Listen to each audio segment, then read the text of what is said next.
Now these are the items for chicken cacciatore.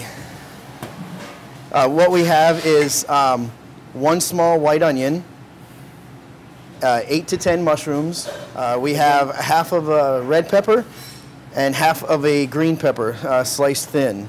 We have 1 pound of chicken tenders, and we have our spices are 1/8 of fresh oregano, 1/8 ounce, and the 1/4 ounce of fresh basil, and 2 tablespoons of Romano cheese.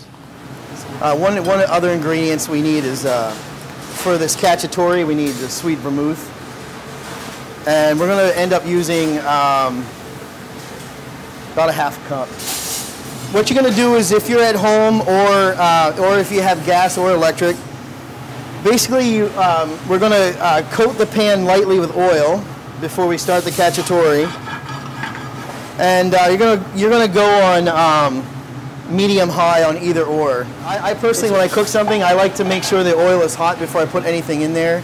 It just gives you a better start. It doesn't, you just sit, it browns it.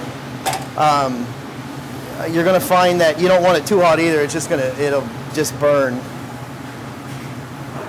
In this particular dish, what you're going to do is you're going to put in your chicken first.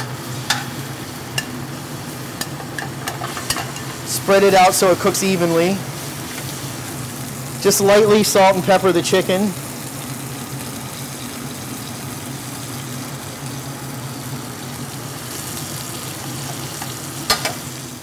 Okay, so our chicken appears to be cooked a quarter of the way through on one side. At that point, you turn it over. And at this point, we want to add our vegetables. We're going to add the onions, the green peppers, and the red peppers. And we're going to hold off on the mushrooms for last, because the mushrooms cook pretty quickly, and you don't want them, you want them to be slightly firm in your dish. At the restaurant, we probably, I don't know, I think we sold probably average about 5,000 of this dish a year. We sell quite a bit of it. Okay, now we're probably about 3/4 of the way. So we're going to add our mushrooms, and at this point in time we want to add our spices as well. What's nice about this dish is it's a dish that has a lot of different flavors. You have the fresh herbs flavoring, the basil, which is sweet, and the wine that we're going to add, the sweet vermouth, is very sweet. Combined with our tomato sauce, it's a good combination.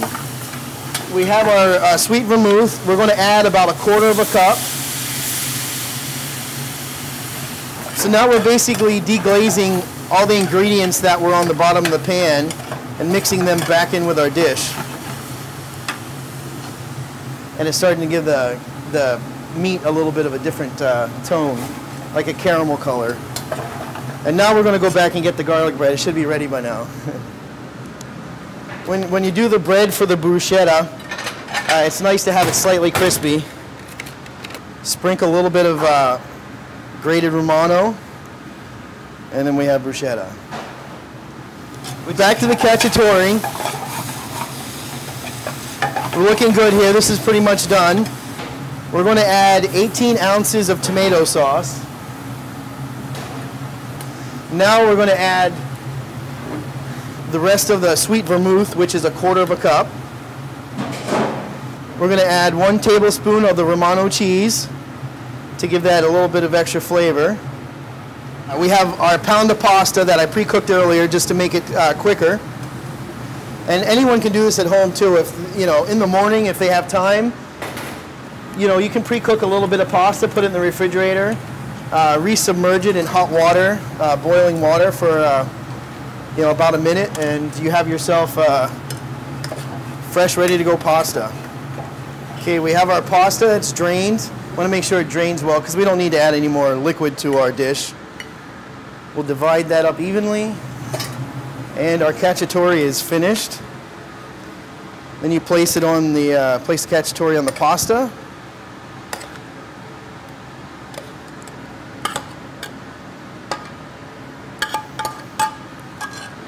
Romano cheese. And there you have it. A lot of people have always wondered what we put on our sauce in the cacciatore to make it so sweet, and now they know.